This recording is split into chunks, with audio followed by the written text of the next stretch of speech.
Hello, everybody, and welcome to the Get Geek podcast, where we celebrate geek, nerd, and pop culture. Each week, we deliver the best analysis for fans, by fans, on anything related to movies, TV, video games, comics, anime, and manga. We talk geek. And now, here's the Get Geek podcast. And welcome to the Get Geek podcast. I am your host, Gabe, and I'm joined by Walt, AJ, and Jose. Say what's up. Goodbye. What's up? Still saying goodbye. Hello. I will always say goodbye. So, guys, how have you guys been? How's your week been? We got some interesting stuff happening this week in the gaming world and streaming world. Not bad. I've been playing a couple of and getting into a couple of classic games. I'm playing the updated versions, Deus Ex and stuff like that. Obviously, nice. Watching some of the shows we're going to talk about today. The weather's been nice, right? So we've appreciated that.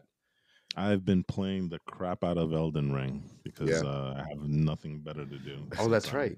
Rehabbing. Although I did start work, sort of, but I'm working from home, so it offers some opportunity on my downtime to play Elden Ring. I'm at level 113. Nice. So I've sounds like plenty of opportunity to play Elden Ring. Yeah. I've been grinding the crap out of it. Oh wait, you have it on it's a very good right? game. You have it on PS4? I have it on both. I have it on PS4 and on Xbox. So have you been grinding on PS4? Because I've seen you online there a bit lately. Yeah. Okay. PS4 is where I do my grinding, and Eli does his grinding. Andre does his grinding on Xbox. Yeah, and he's, I think, close to the same level, right? Yes. Yeah. So some of those bosses are interesting. I'll tell you that much. This is the rare conversation where we're talking about AJ and Eli being close to you in level in a game. That's pretty impressive. Yeah, that never happens, and that's just because I have the opportunity to play. So, so they don't even know. They don't even know. That's right. They don't even know. OG gamer over here. Skills. Well, I've gotten closer than I ever have in the Halo Infinite campaign. Wow. I was able to get to the start screen, and I was just about to hit start before I realized I'm really tired. I'm just gonna go to sleep. Wow. You still haven't played Halo. But I saw the loading screen. I saw the screen. It's kind of cool. Like as soon as you go to the campaign, gosh. Master Chief turns around and he looks at the horizon and looks at the Halo. Did he take off his mask? Did he take off his helmet? Why are you ruining this? Don't ruin the game for me too. But no, he kind of he gives you the look, the same look that I give the game, where you turn around, I look at my computer, I look at my Xbox, I look at my whole setup, and I say, "Nah, going back to bed." That's not often the opposite of what Master Chief does. Know. He's always grinding and heading towards the goal. So you're like, you know what? I'm doing the opposite of Master Chief today. Yeah. I'm taking off the helmet every once in a while. So, stop. Wait, AJ, what have you been? Have you been gaming too? Imagine yourself only using little blue stars to fight your enemies. Only now you can use 3 huge meteors, a huge freaking sword, and a more powerful little star. He's talking Elden Ring, people. All right. My powers have tripled since the last time. Blue stars. Are you a mage, a magic user, or something along those lines? Oh yeah. Oh, it's funny because I started out as a samurai, and my whole thing was melee. But I've transitioned to a mage type quality also, which I love the flexibility of Elden Ring that allows you to do that. I guess that kind of means that magic is too useful a skill to not utilize in this game. It sounds like it is, especially with the range. Sometimes you need range on some of these bosses because these bosses are hella tough. And so melee sometimes is not the best way to go about beating a boss. And so I learned that pretty early on and started transitioning away from melee into a little bit more sorcery range type of thing. So You guys definitely need to try it though. Yeah, I mean, if there's so much Elden Ring talk that I gotta check it out. Maybe at some point in 2027 or 28. Just don't rage quit because especially at the very beginning, you may want to feel like rage quitting. But Probably. the beauty of Elden Ring is that it actually allows you to circumvent the bosses, and you can kind of level up before you actually tackle them, which is kind of the strategy I used. I kind of did everything else except the bosses until I was confident enough to say, okay, my character's now strong enough. I could take out this guy. Did that grind. That's awesome. Yeah, exactly. So yeah, it's a fun game from what I've played so far. But I'm only it's huge. I'm only level 13 or 15 or something like that. Yeah, it's huge though. So, well, anyway. We do have a lot of newsworthy stuff happening this week outside of Elden Ring. So let's get to it, man. We've got the Sony announcement and Xbox's rebuttal. We have Moon Knight just debuted, not to be confused with Moonlight, which I unfortunately made before we got on. And then we have the slip of the tongue though. And then we have the second episode of the Halo TV series. So let's go ahead and get started with the Sony announcement. It really seems to me that Sony does what Sony usually does, which is like, hey, let's kind of, give you guys something, but let's complicate it a little bit before we do, And I think that we are all in agreement that the pricing structure to their Game Pass, Xbox Game Pass response is a little convoluted, to say the least. Yeah, very much so. Very much convoluted. And the pricing is arguably maybe not worth it for some of the tiers, but even the way that they named it is a little bit odd, right? Because it took a while for me to kind of figure out, like, was it PlayStation Plus? Is it PlayStation Plush. Now? Plush. PlayStation Plush. Excuse me. Is it PlayStation Plus? So there's 3 tiers, right? That we all were trying to figure out exactly what they are. They have PlayStation Plus Essential, which is like you said earlier, Walt, it's essentially just PlayStation Plus. You get the 2 monthly downloadable games, the exclusive discounts, the cloud storage, all that stuff.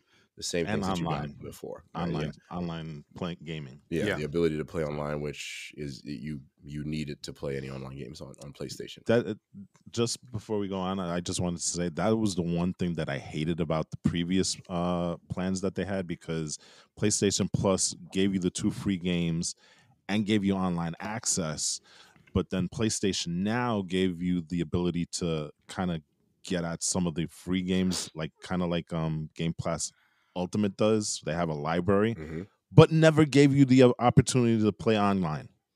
And so it was one of these things where it's like, do I want to play games or do I want access to online? And that to me always drove me nuts, because that was probably the stupidest thing that Sony could have done, restricting online gaming to one of the 2, Right. Yeah, that's dumb.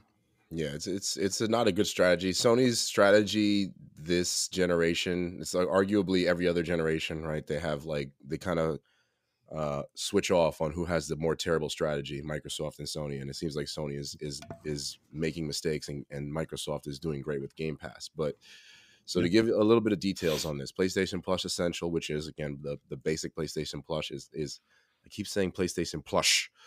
I can't shake that. Sorry about that. In the US, Plush. Yeah, great album. Great song. Great song. So it's $10 monthly in the US, $24.99 quarterly, and $59.99 yearly, which I think is the same pricing structure that it was already.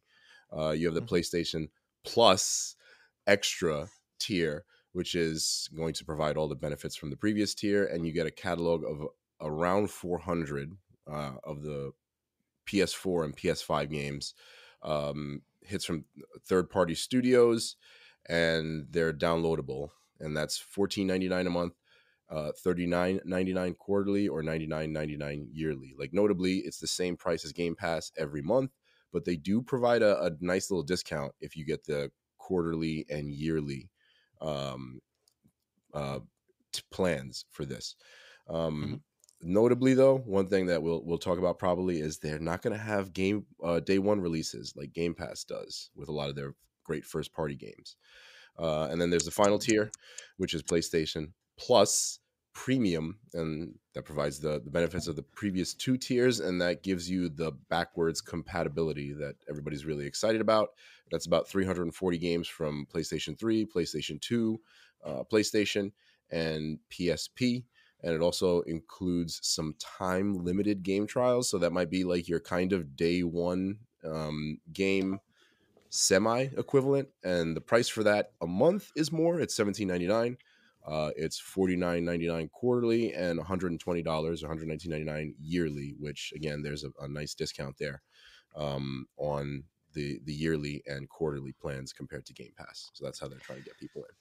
You know what really sucks about that though is that it seems like, I guess the third tier, the ultimate, whatever you want to call it, is the only way to really play like backwards compatible games on the PS5.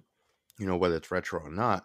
Whereas with the Xbox, you just pop the disc in, and if it's compatible, it'll play. If it's not, it's not.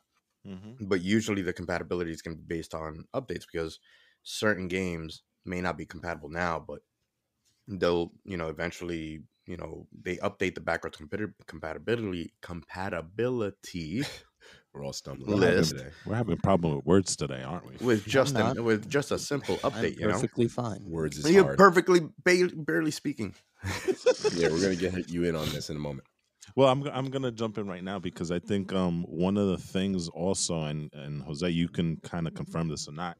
I believe that second tier, the games that you get are only downloadable, whereas when you jump onto the third tier, you can stream them instead of downloading. I believe that to be correct. It makes the distinction in this article from the PlayStation website, the blog. It makes that distinction for the previous generation tiers.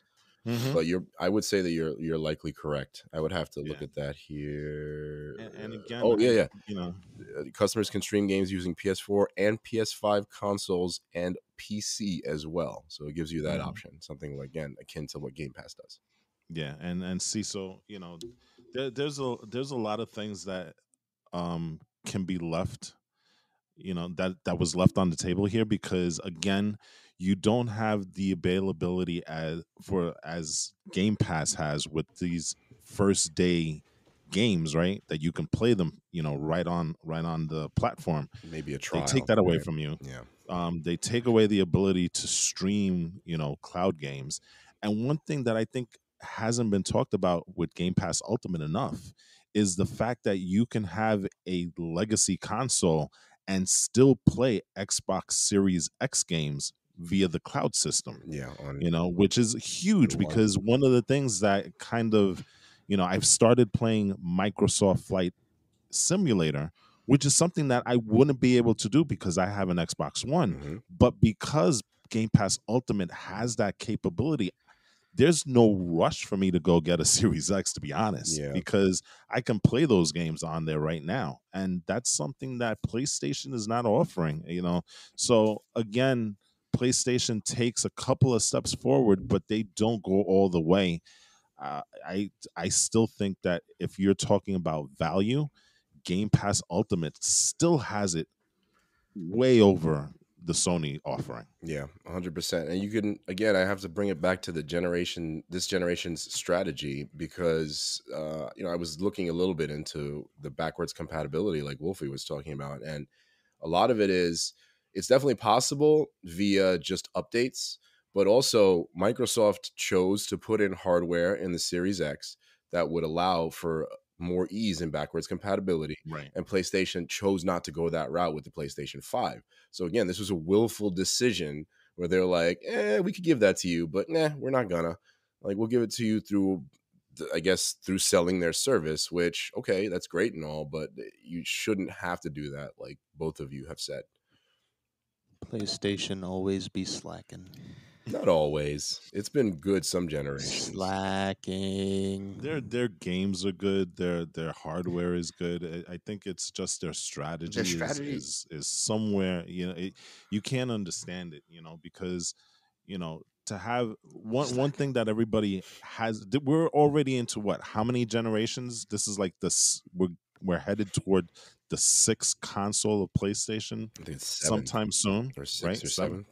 Yeah, and you still don't understand that people like to play old games. Yeah, I mean, at one point are you gonna wake up and smell the microchips? You know what I mean? I think that what it is that Sony possibly counts on. They either count on people being game collectors and everyone having still all their consoles and all their games, and they look at it as like, well, why don't you just use the old consoles and stuff, which would be cool, except that look at what Xbox is doing is that you put in a 360 game in the Series X and the graphics and everything are just ever so slightly maybe, but sharper, and it runs better and loads faster. Like it improves the older games because of it. And I just don't understand like how Sony, who's been in the business of gaming longer than Xbox, than Microsoft, really, the console gaming. Let's say console gaming. They've been in the business of console gaming much longer than Microsoft, and they can't fulfill this one simple thing. Like, I still want to play all my games on the latest gen stuff. What are you doing? It's such an odd strategy. That's what when they don't encourage like GameStop and stores like that to sell those old consoles.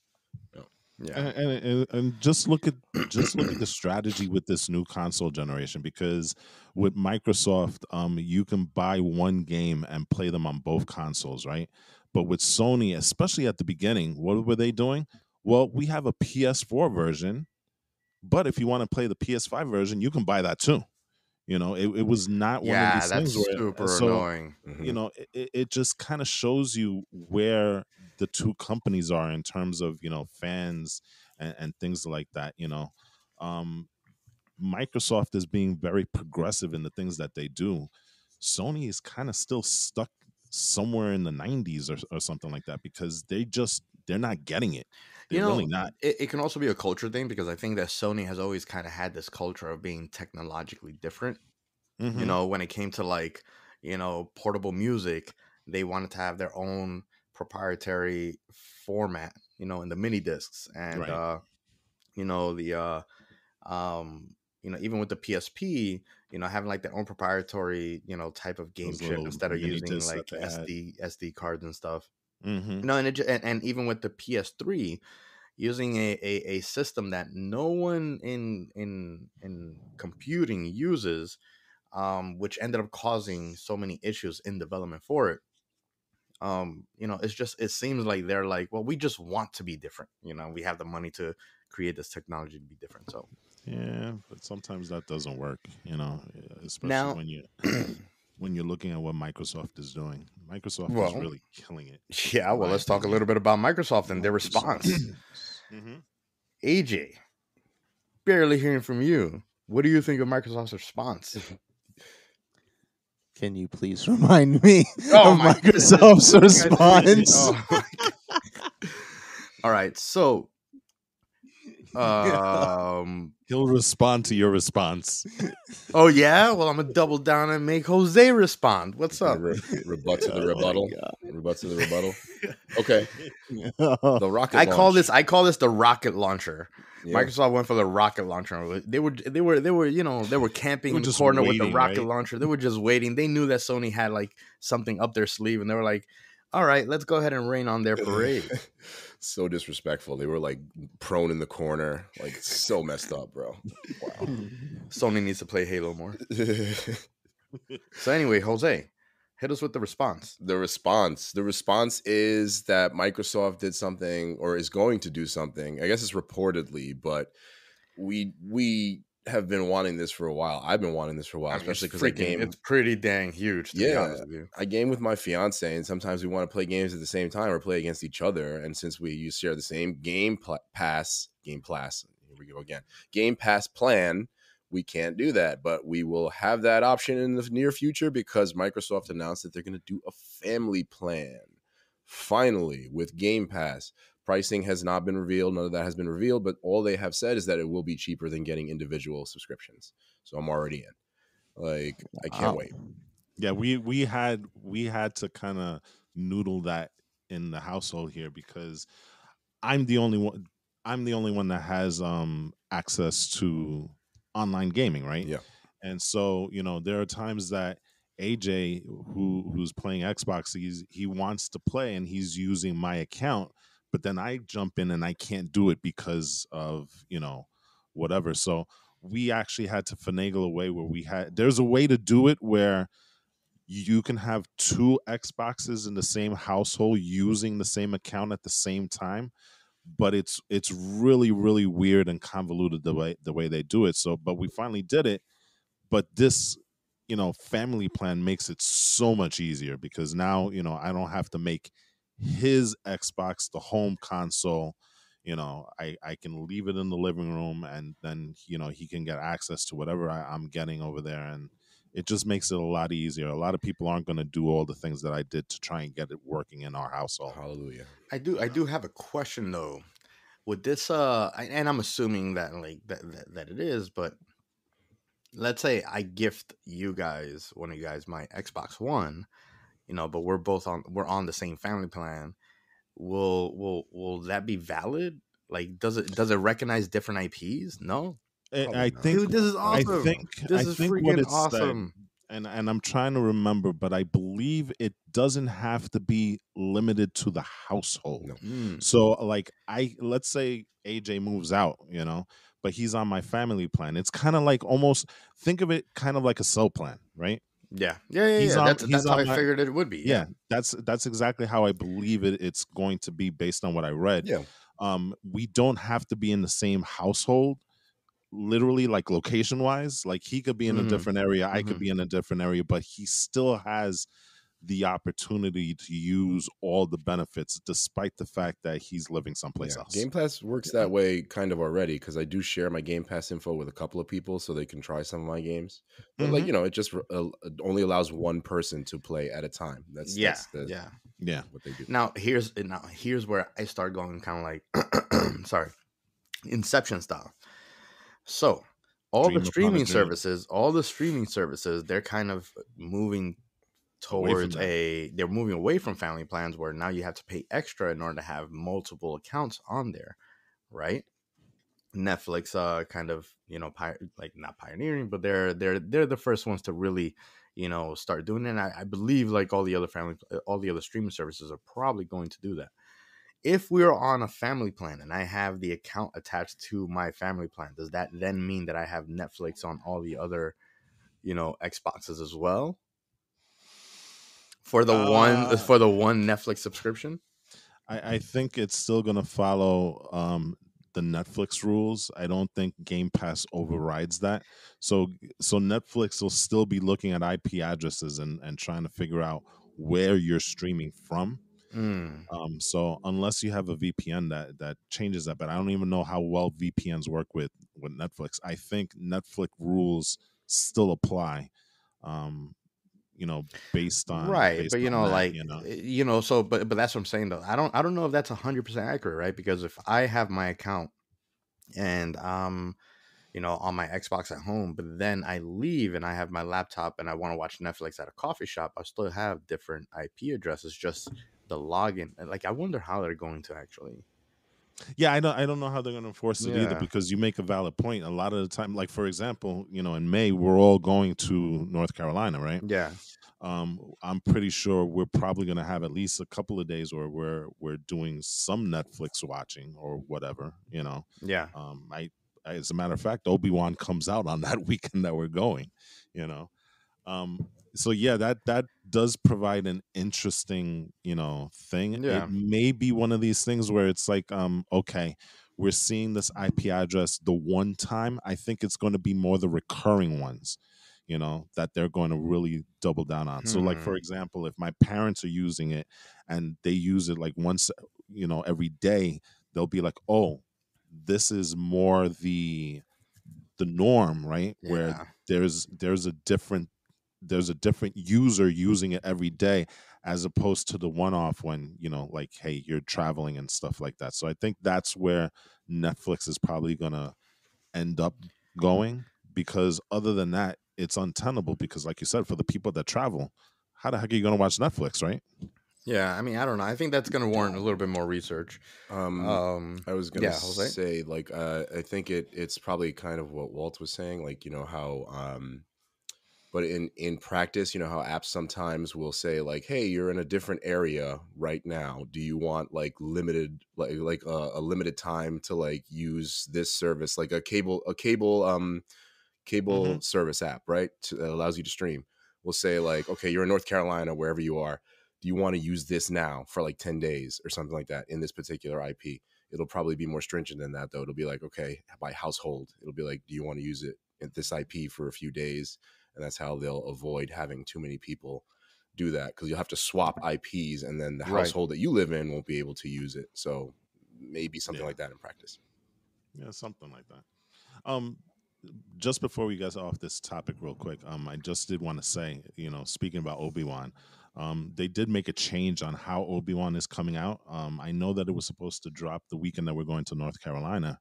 It was supposed to only be one episode, but Ewan McGregor got onto social media to announce that not only are they going to be moving the release date up by a day, but they were going to be dropping 2 episodes that weekend to kind of give you a good sense of what Obi-Wan was going to be. So I thought that was pretty interesting, what Disney was doing, trying to hype up the Obi-Wan series. Nice. I'm still afraid.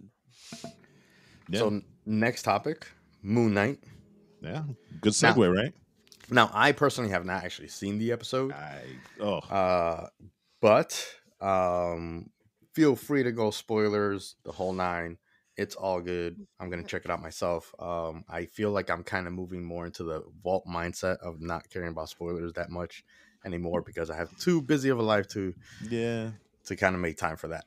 Exactly. Who wants to go first? Whether it's spoilery or not, I was just going to say real quick, whether it's a spoiler or not, I guess depends on how much you know about the character of Moon Knight. Because like, I feel like the first episode, if you already know who Moon Knight is, it's just like, hey, this is Moon Knight. It's not super spoilery, right? I don't know what y'all think. Who wants to, I guess, go first though? Like Wolfie said, I guess opinion wise or whatever. I'll just give my general opinion. I thought that episode was super fun. There were points where I was just kind of like, cracking up and stuff, because the way that Oscar Isaac plays the character is so unique and so different from what I kind of envisioned Moon Knight to be, in a sense. And I know Moon Knight is a psychotic, crazy character, but I wasn't expecting the depiction that Isaac was giving it to the, to this kid, to this character and stuff like that. So trouble. Oscar Isaac. Yeah, but sorry, y'all. It was super interesting. I did love the maybe quote unquote reference to Dr. Doom in the episode. What was that? I missed that. So it's been on the internet for quite a bit, but the little village that oh yeah, where the villain is Arthur Harrow. Yeah, if you look at it really, really carefully, and they've done side by side shots of this, that's Latveria. I guess how did they establish that though? Like, no, they haven't, because that's why I said that's the Alps in real life, right? Right, and that's why I say in air quotes the reference to Dr. Doom, because it can be or it could be a very similar coincidence, but Marvel students, they don't do coincidences, right? Yeah. Everything that they do is very specific, and so Latveria is they have that little Alp village in the mountains nestled in that valley, and up top you see the castle, which is Dr. Doom's lair. Exact same thing in Moon Knight. So there was that little thing. I guess it depends on whether that's where Arthur Harrow, Ethan Hawke's character, is, or if that's just like you said, like a reference to some future appearance by Dr. Doom. We won't know until we know. So but I thought that was kind of cool. And I don't know about you guys, but did you get like a kind of Venom feel when he was having those little episodes with, no, not me, with at Mark? Least. No, I think so a little bit. Not with Mark, but more with darn, I don't know a ton about Moon Knight, Khonshu. but is it Khonshu? Yeah. Yeah, F. Murray Abraham. I'm sorry. Kind of Yes, you're right. navigating or narrating, right?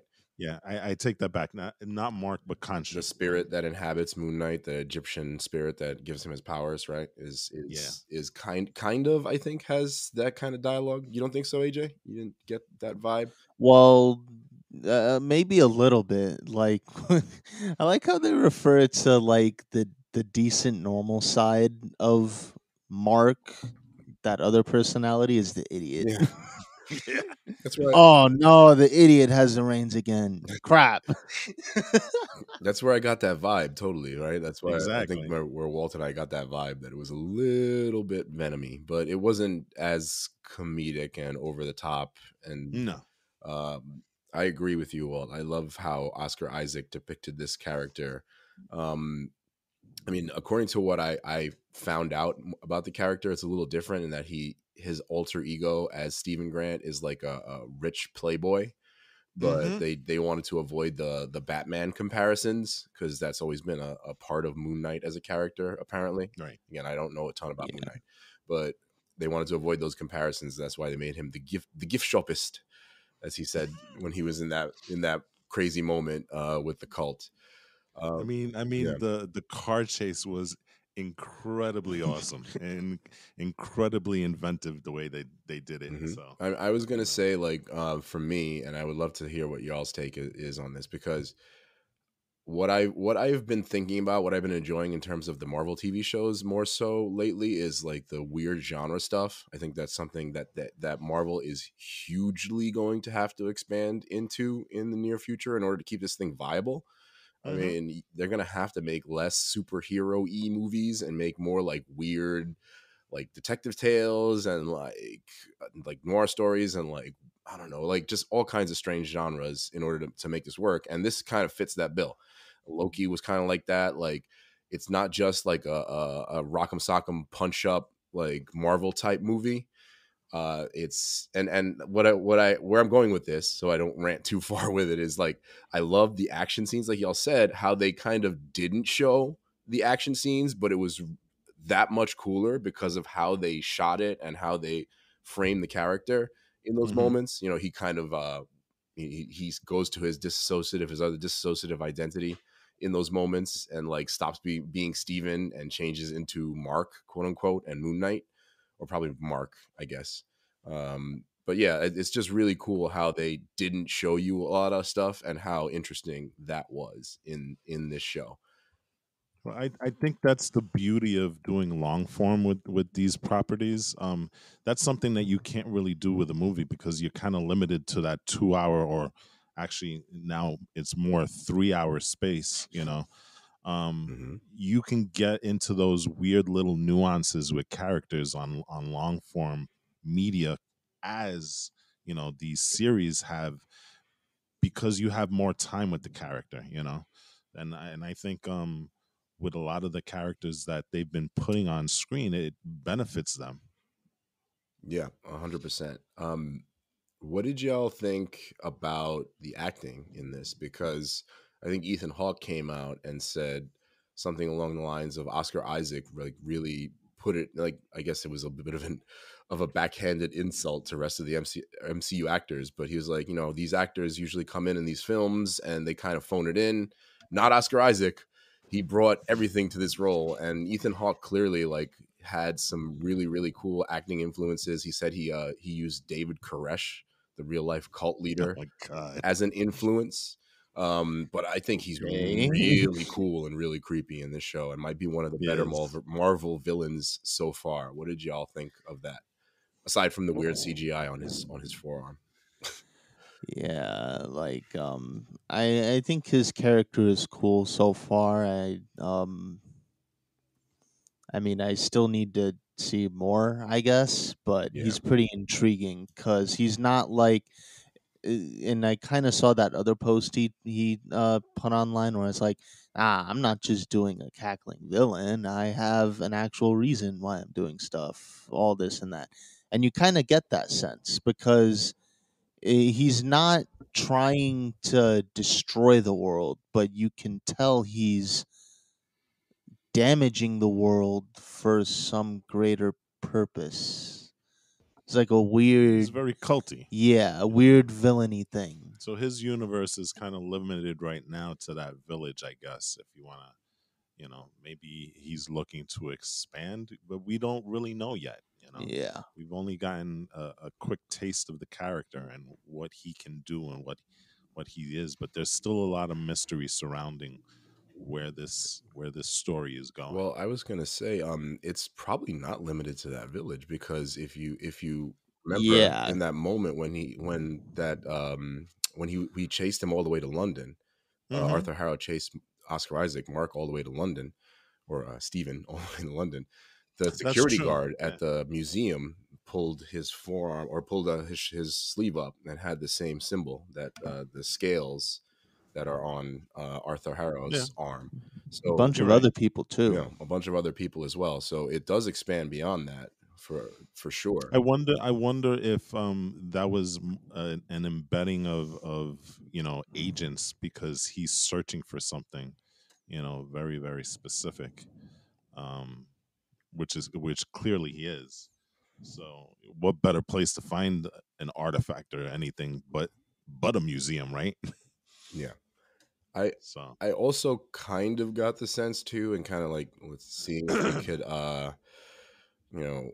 if we could figure out what the villain's plot is in this case.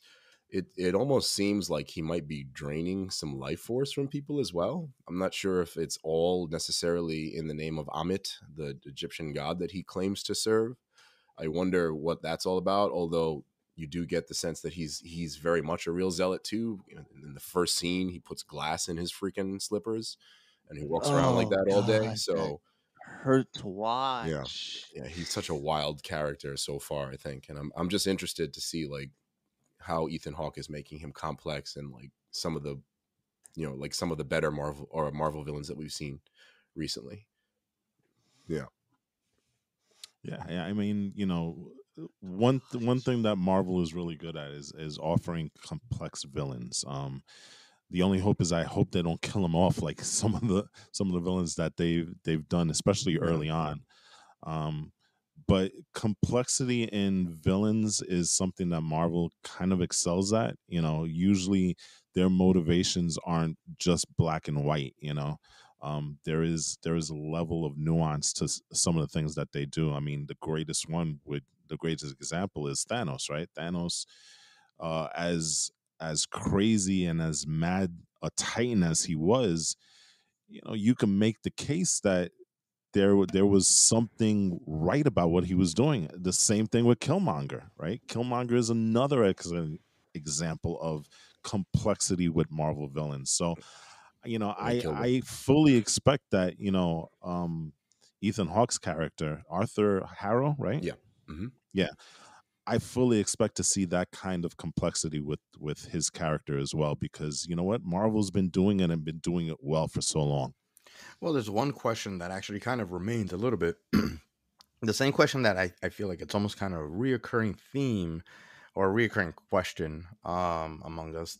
And that is, how excited actually are you guys after watching the first episode, right? Like we kind of have like this sort of question, because I think that Marvel does a really good job of getting us excited for the show and for the release. Mm-hmm. Now it's it's almost like it's a given whether you're going to be excited or not.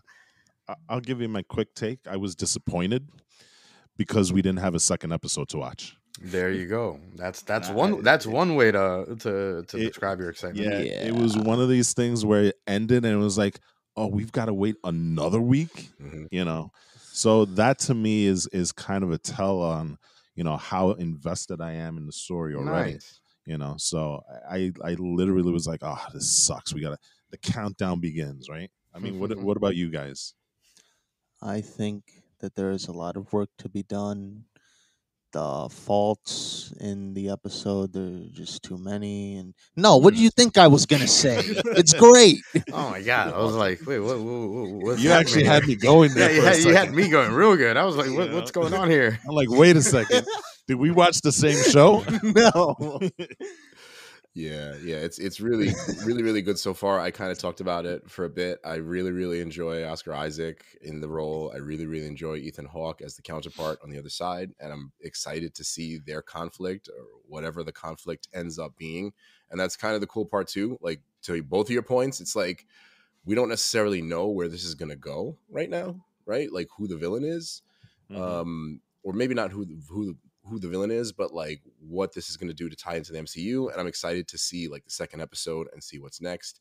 And they're teasing some big twists as they always do in these shows, but I can see this show doing something cool and clever in terms of twists in the next few episodes, in tying it all in and just giving us a cool character again, with a sort of a B or C level like Marvel Comics character, which is so great that the MCU does that. Mephisto is coming. Stop right now. Stop. Mephisto confirmed. Yes, exactly. Mephisto's gonna be just every single hidden. Maybe Exactly. that is what Mephisto is in the Marvel world. That's the villain that they're gonna use just to kind of get us guessing in the wrong way, and we'll never actually see Mephisto. Exactly. until the day that Kevin Feige like he quits Marvel and he's like, I was Mephisto all along. So yeah, it's oh my gosh. Yeah, I'm super excited for this show. And somehow they're gonna have to kind of blend it in with the multitude of madness, because that's coming real quick also. So the multiverse of madness. Yes, I'm sorry. Yeah, see, I had my word gaff for today. We're not getting it right today, but that's okay. Y'all know what we mean. You guys aren't getting it right. That's true. AJ has backed up his words, quite literally. Yep. All right, so that only leaves us to one last topic. Oh boy. Episode 2 of Halo. Oh boy. I'm very curious. We have not had any conversation after last week's episode, first of all. Second of all, it's been radio silence, right? It's been radio silence. Well, I mean, you can't really speak if you don't have your helmet on, but the mic is in the helmet, isn't it? No. Anyway, yeah, we haven't really spoken about it. We haven't really even chatted about anything after the second episode. So I'm really curious to know what you guys thought. I'm pretty sure you guys already know what I thought. Go ahead. Okay, was that AJ? Was that AJ's eye? Yeah, that was me. AJ, take it away. That was almost as uncomfortable a silence as the one after Will Smith slapped Chris Rock, right? Okay. Yes. So, as you all know, I've been trying to keep a very open mind, an incredibly open mind when it comes to the show. Episode 2 really putting strain on that for me. Because not only did I get this is the new one, and he's gonna have his helmet off, but now he's not even wearing the suit. That's a little too much for me. And I get he's not fighting, but the whole point of Master Chief being who he is he's comfortable in the suit. The suit is like a part of him. Look at Halo 2 when Johnson says, yo, wear something nice. Something that's not strictly work attire. He shows up in the suit. I'm still... This was a really tough pill to swallow, but I swallow it nonetheless. Oh, God. It was hard. It was very hard. Is this why Eli didn't show up today? Because he didn't want to go off again. He has a massive amount of homework, but he did go off. Yeah, Eli, is very anti everything at this point. But he wasn't a fan of this particular episode or the series in general, and pretty much for the reasons that AJ kind of outlined there. What about you? See, I'm Well, gonna be the. Jose, I think I'm gonna be the outlier in this really, conversation because I thought the second episode was better than the first, albeit a little bit slower. really. Yeah, because you know what, the way you guys envision this whole helmet and armor thing, the extreme part of me always thinks that, oh, you expect Master Chief to go to bed with the helmet and the armor. It never comes off for any reason possible. And again, there's I no have a rebuttal. specific reason why he can't take it off. And I think, especially with what happened in this episode, having the helmet off kind of enhanced the complexity of the character, because some of the conversations that he had both with Soren and with Halsey, um you wouldn't be able to see kind of what's going on with Master Chief, if the helmet was on. And you know that's just my take on it. I like I kind of like what they're doing with Maki, the human Mm-hmm. in the Covenant that's embedded with the Covenant. Mm-hmm. I find it fascinating, and I look at it in the lens of this. This is not the video games. If you're expecting the video games, I think this episode was purposely done to tell you you're not getting that.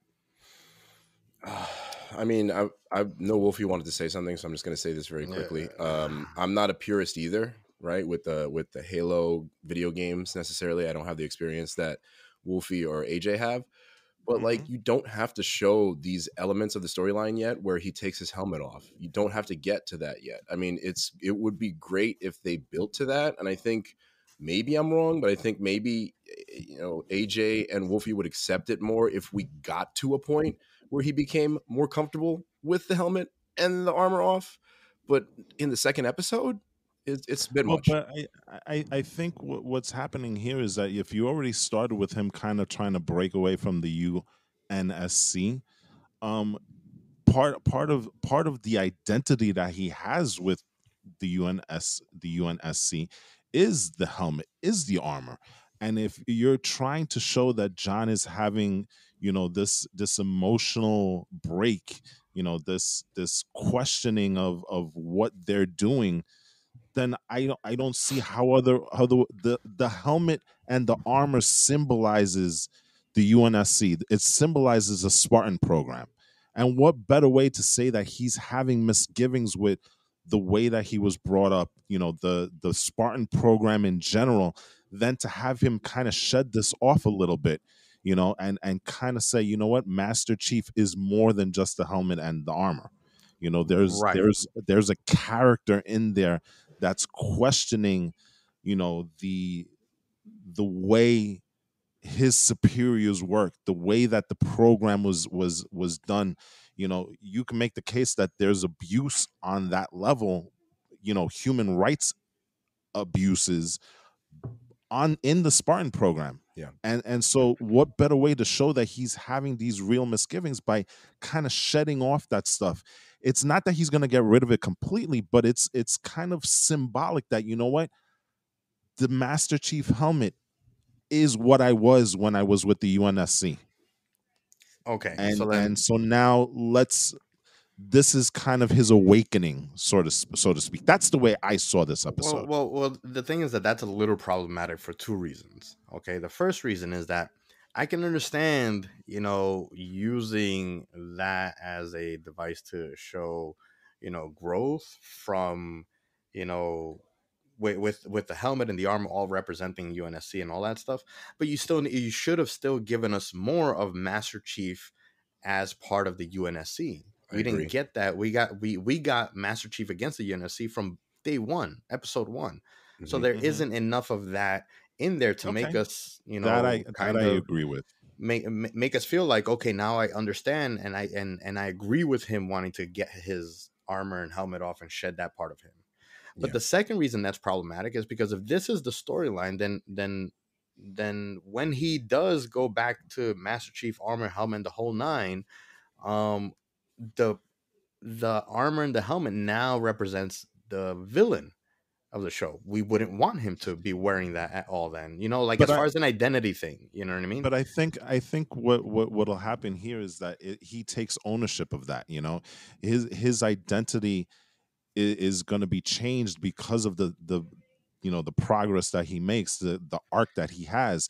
And so, right now for him, everything that the UNSC stands for is built in with the armor.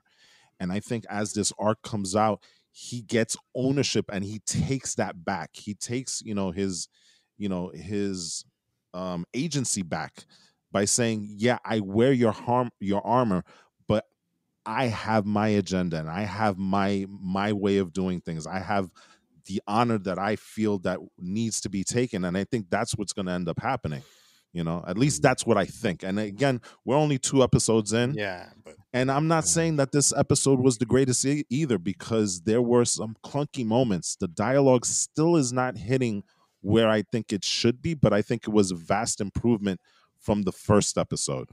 I'm not saying that this is a perfect episode by any stretch of the imagination, because it's not. I mean, but I think it's an improvement on what they started in the first episode. That's all I'm saying. I mean, I think it presents more problems. I don't think it's an improvement, because it relates to the 2 problems that Wolfie just named. The first problem being that you have the first episode that he's against the UNSC right off the bat.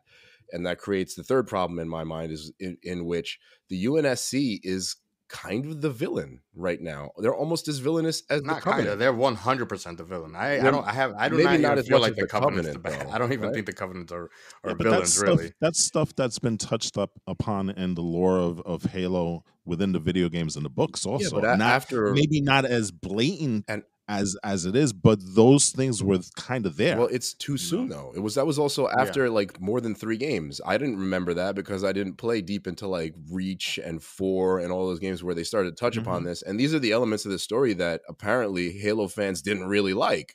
So why would you lead with this elements of the story that Halo fans did not like in the most recent games? And I mean, the other thing too is that they have villainous elements, but it just seems like the UNSC is the top villain and the Covenant are secondary, which is, we know that there's like political issues in the games and the stories and all that, but they do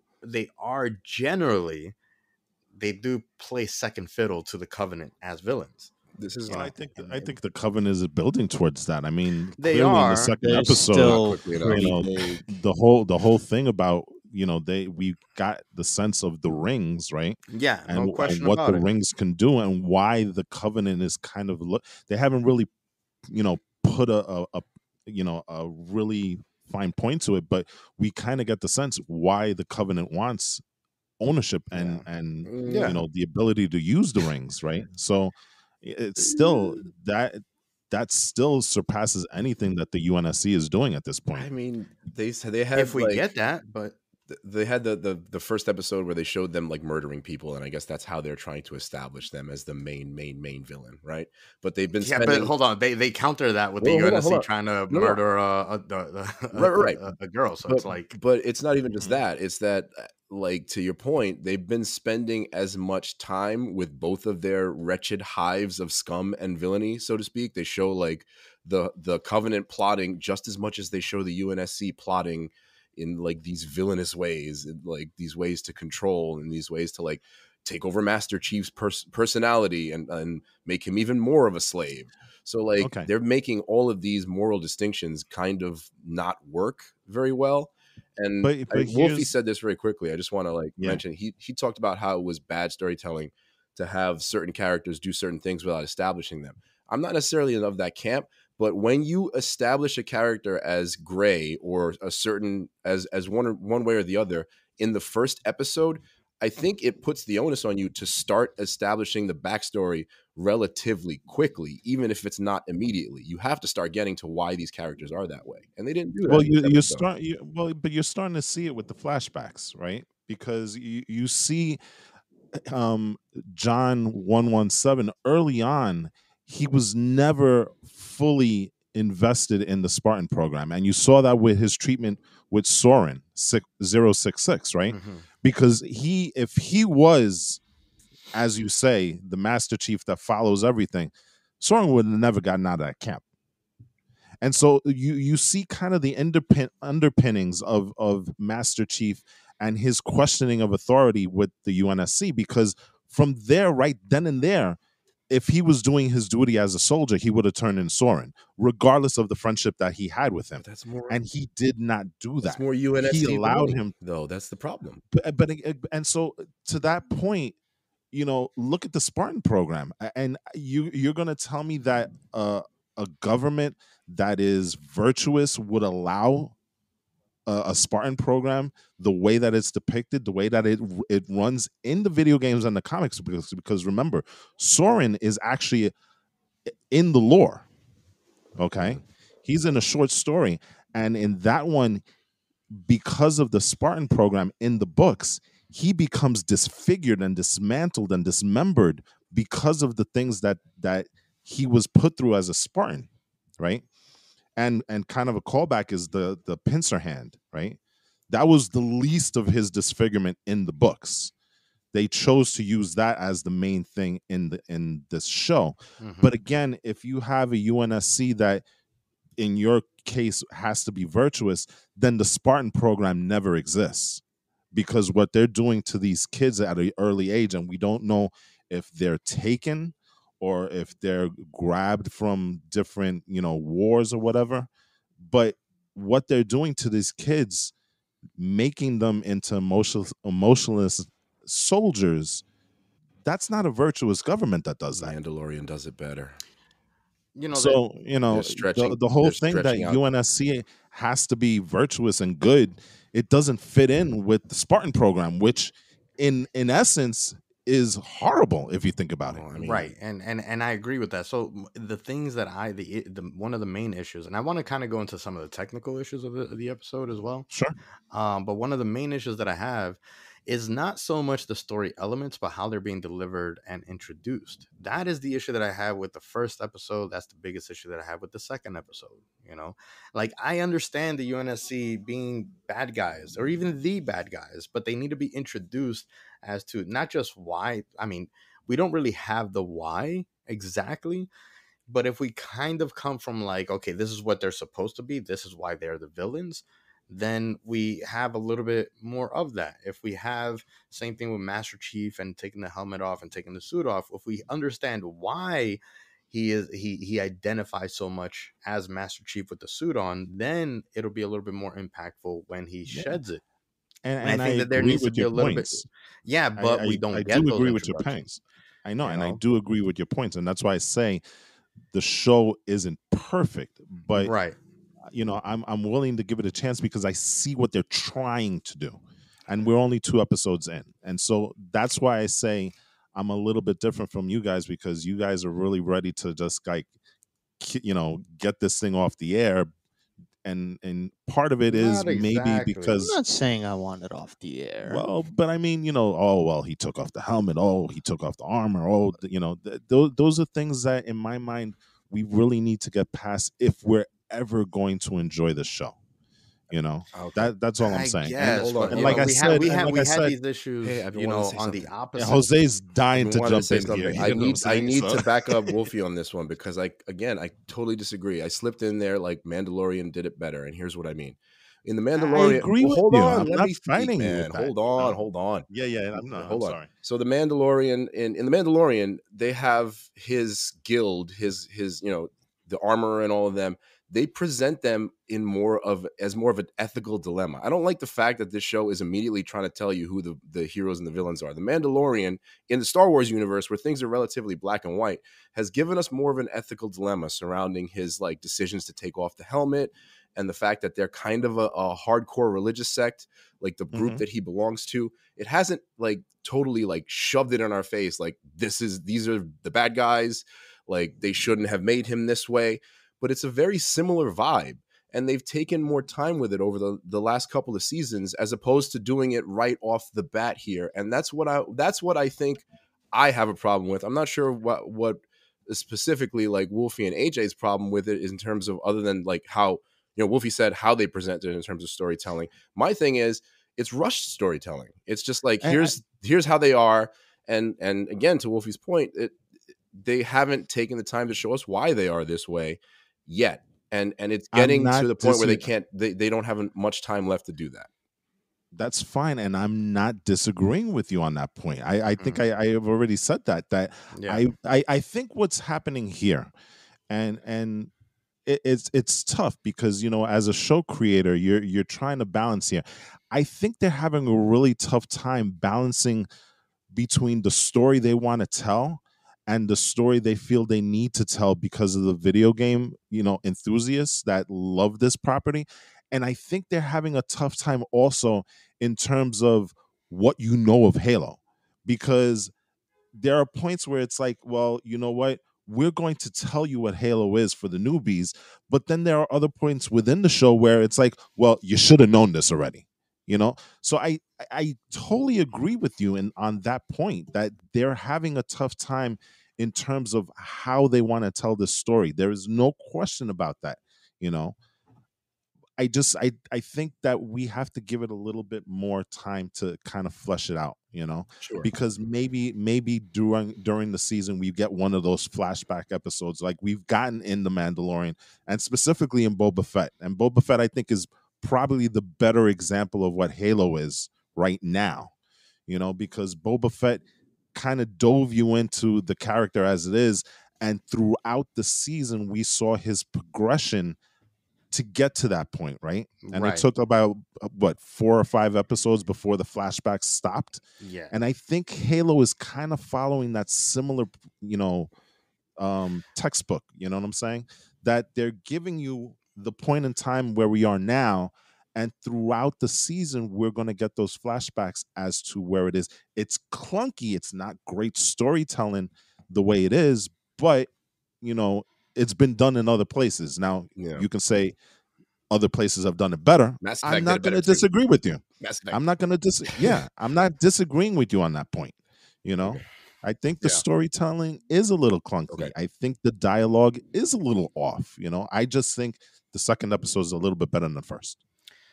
I want to ask AJ some questions, but just real quick, just on that final point, I think, like I was trying to say before that, you know, Walt, you're kind of like, I think where I was in when we were reviewing Boba Fett and everything, right?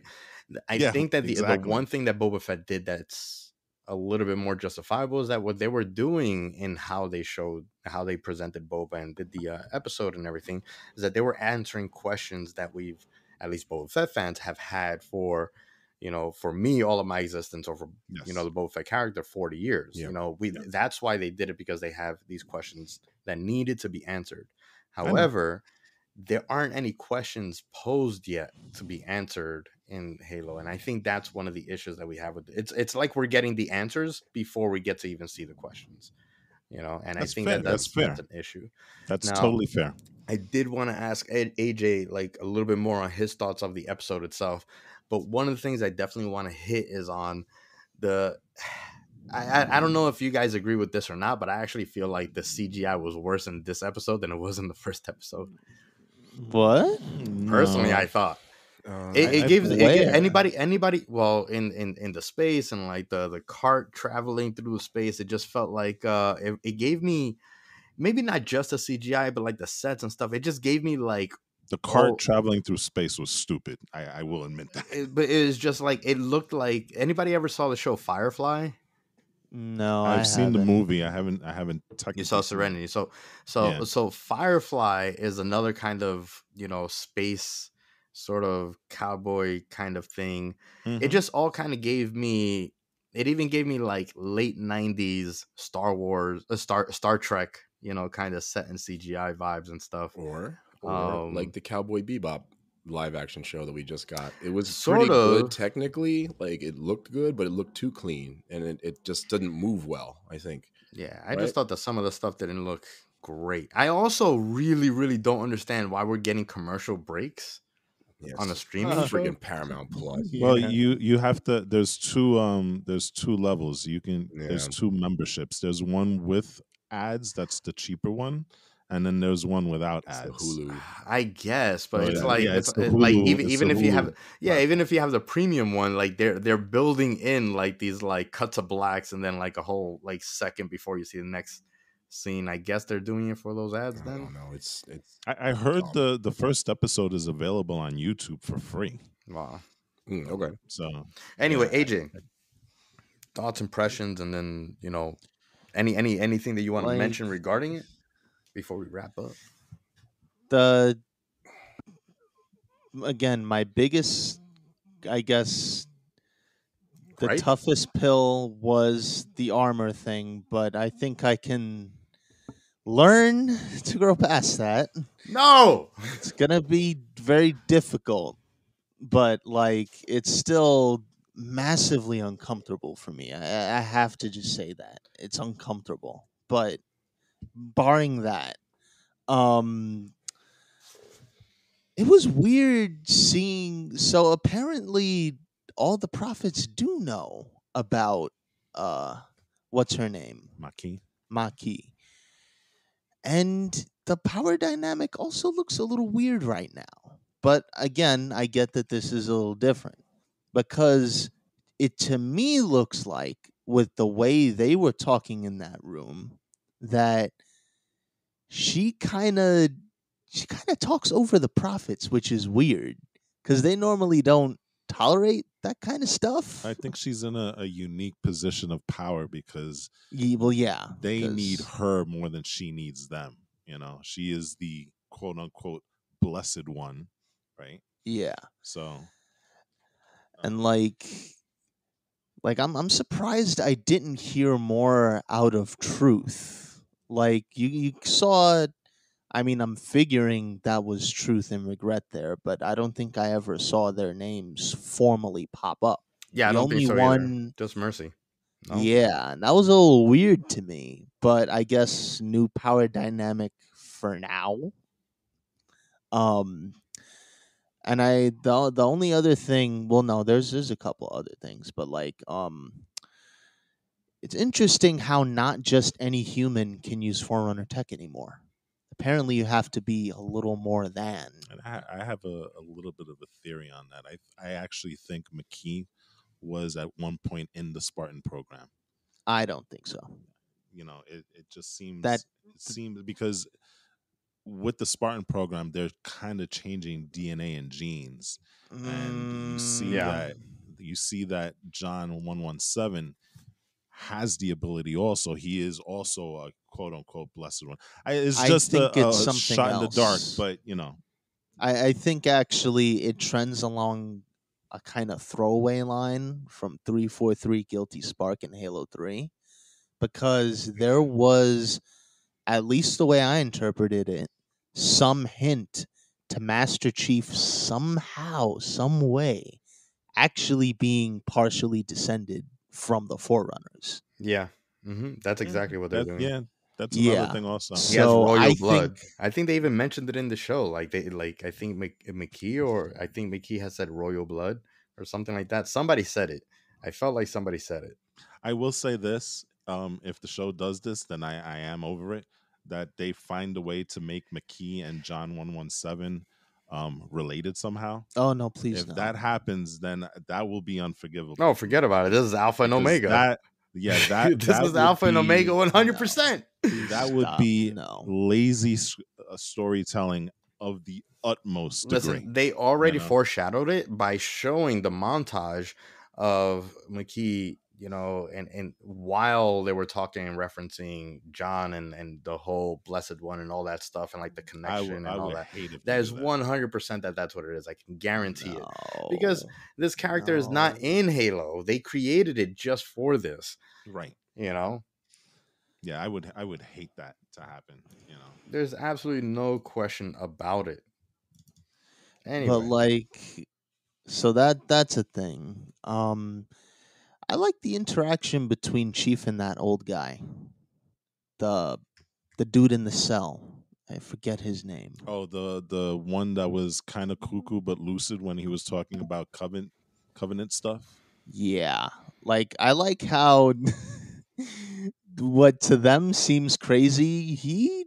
If you actually know what you know about Halo, there was nary a word he said where he wasn't actually crazy. It just seems crazy to them. Yeah. Mm-hmm. But like, there's one more thing that I wanted to talk about. I completely forgot. yeah, that the interaction with Soren was okay. I mean, thank God they found a place for Quan. Now we don't have to have a stray in tow, Yeah, so to speak. she was sidelined for most of the episode here. So I So guess, now we yeah. can just have Master Chief singular doing Master Chief things without worrying about, oh no, I have to save the kid. well, I found it interesting that Master Chief is on the run, right? But once he found out about the plans that the Covenant has in terms of the rings, his first instinct is to run back to Halsey. Well, I it kind of think makes sense. I think it's kind of like you can never run away from home all that much, right? I guess I also don't necessarily like how they portrayed that whole interaction. That really felt like a mom and son. Like I felt like they portrayed Master Chief as a mama's boy, sort of. Yeah, but I think Well, that that's was the kind of the purpose. essence Yeah. of the And Spart. I do Yeah, understand that. I understand it. I understand that. But just in his like facial expressions and everything, like I don't know. Like I But understand the see, correlation between you Halsey, the would Spartan not get program, and that. whatnot. You would not get that if he had the helmet on. I don't know if I want that out of that character. But I think that's important because you know what? He always kind of runs back to the thing that he knows. I And in guess, this but it's case, just none that's of this him going back feels to like Halsey, Master right? Chief. It just doesn't feel like John 117. Like if you except the have. kind of. Sorry, go on. Oh no, I was just saying that, like like even if these were the things, this is not the character or the characteristics of the character in the games and the books and so on and so forth. I don't think so. Just because we those elements are there, I'm not questioning that.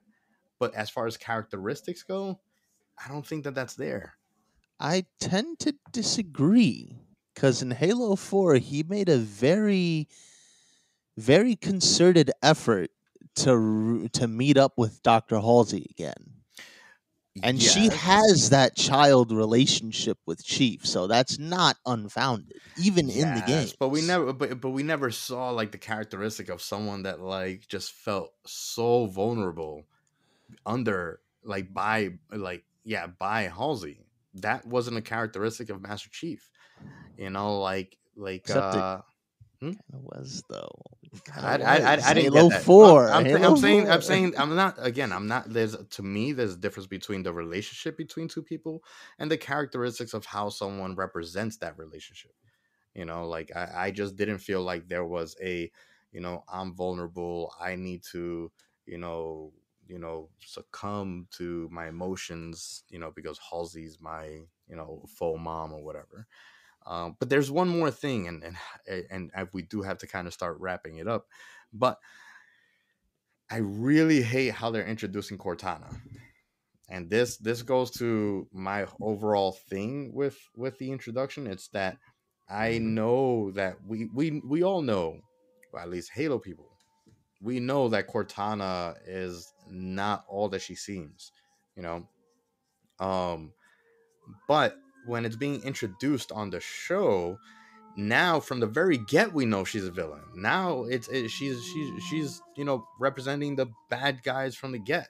I apologize about that, but there's always all these sirens over here in Brooklyn, so I didn't realize that it was my mic. They're coming to get you. Yeah, but I just didn't think that. I just don't like that they're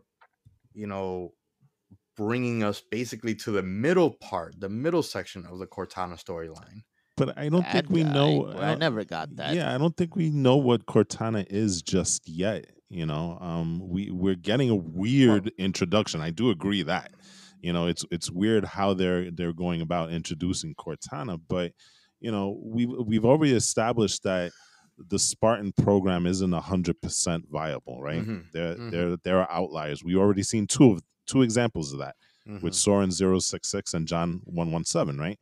So there's nothing to suggest that the same thing might happen to Cortana, especially given the fact that she is quote unquote new technology. I mean, in the sense that she's representing the UNSC's interest, right? So like the whole for now. Yeah, for now, but that's not how Cortana was introduced to us before. I know, but this is different. And that is my issue. Why does it have to be different when it was good already? Because you don't want to retell the same story, and again, but the story that was told in the video games is probably not well adapted over to live action that way, and that when you're a tank, you're running around in first person, and there are cutscenes, but you're not dealing with the emotional weight that the character has. Basically, all you're doing there is to save the world. So again, I think we're in that weird space again where it's like we're trying to compare the series too much to the video games when the showrunner is kind of signaling to you you're not going to get that. I understand that, but I think one, I really think that's an error, and two, I think that the argument that like, oh, it doesn't translate well to film or TV is wrong, because I would just point to Jarvis and Iron Man. It never, before Jarvis became Vision, essentially, we never, there's a character there that we got for 3 films where we have an emotional connection to Tony Stark and vice versa, but we've never seen a face or a figure at all behind Jarvis. And that's what so just because we didn't have like cutscenes in the game and stuff like that, that's not where we got the character. We got the character through the voice, and even if we never saw Cortana in figure, we would still have the connection and relationship between Cortana and Master Chief through their conversation and their dialogue. I will just say this. I think it's a little bit different when you're talking about comic book movies, because comic books lend themselves better to adaptations because they're a narrative driven medium, right? And especially with Marvel, there are so many stories that you can pull from that you can kind of mesh them together. I mean, Civil War is a perfect example. The other point that I would make is that people have tried to do video game adaptations in various different ways, and for the most part, they've all failed. I understand, that's kind of like the standing notion when you're adapting a video game property. Sure, you're probably going to fail just... if you try and stay too close to the material in the video games. I tend to disagree, but I don't like. I think that we'll disagree forever then, because the way that I look at it is like, I think that a lot of video game adaptations don't work because they either they try too hard to stay close to the game but don't have the budget for it, or they stray too far from it and it just doesn't connect. And that's kind of where I feel like Halo is, because there's elements. If you just make this Mandalorian with Jarvis in the helmet, then you have Master Chief with Cortana and all those elements, and then I think it would have been still a great story to be told in a way that that introduces it to new fans as well as honor all the old ones. Anyway, so let me ask this question to the group to kind of wrap this one up. Are you still on board with Halo, the TV series, or are you getting ready to jump ship? I'm still with it. I mean, I'm not dismissing it out of hand yet. Like, you can't really totally do that. There's problems that I'm really getting concerned about. Again, not as a huge fan of the games, but as a fan of the games.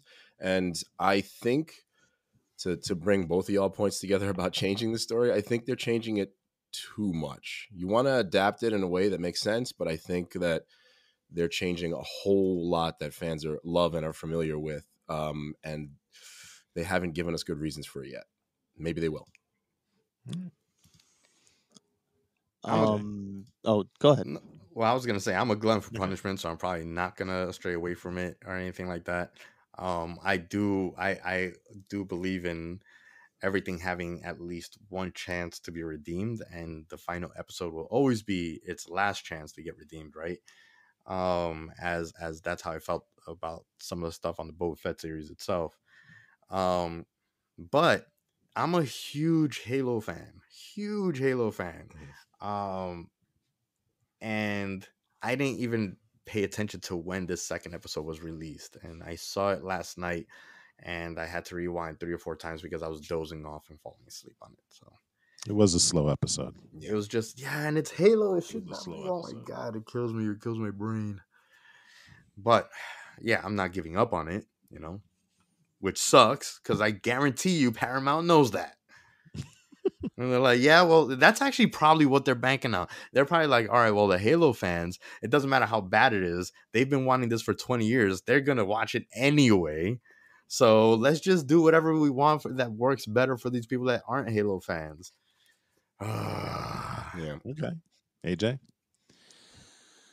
I am prepared to swallow as many tough pills as is necessary. We're in the same club, it looks like. Man. I still need to see where exactly this all goes, even though I have a pretty good idea of where it's gonna go. But I don't know, man. I'm really trying to keep a positive outlook and be open and receptive to what is being presented. So I will stay, of course. Okay.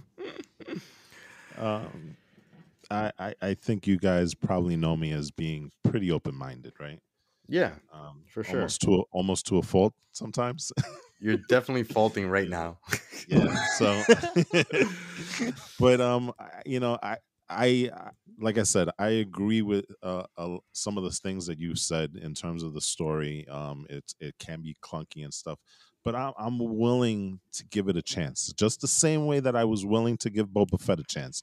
And Boba Fett, I had, like I said, like you had said before, Gabe, you and I are kind of reversing roles on this series because you were all in on Boba Fett and I wasn't, but I was willing to give it a chance. And so I'm now more on your side the way you were with Boba Fett, where it's like, you know what, there are things that I understand are problematic and wrong with the episodes so far, those 2 episodes that we have.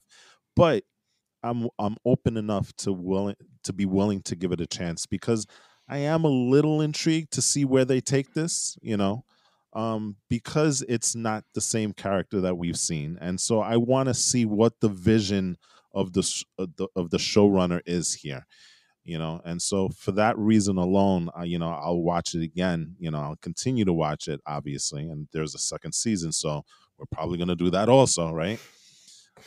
But I'm, like I said, I'm sufficiently intrigued to see what they do with the character. And I know, for a lot of Halo purists, it doesn't work. But I'll give it a chance, because I'm like that. All right. I think that does it for us.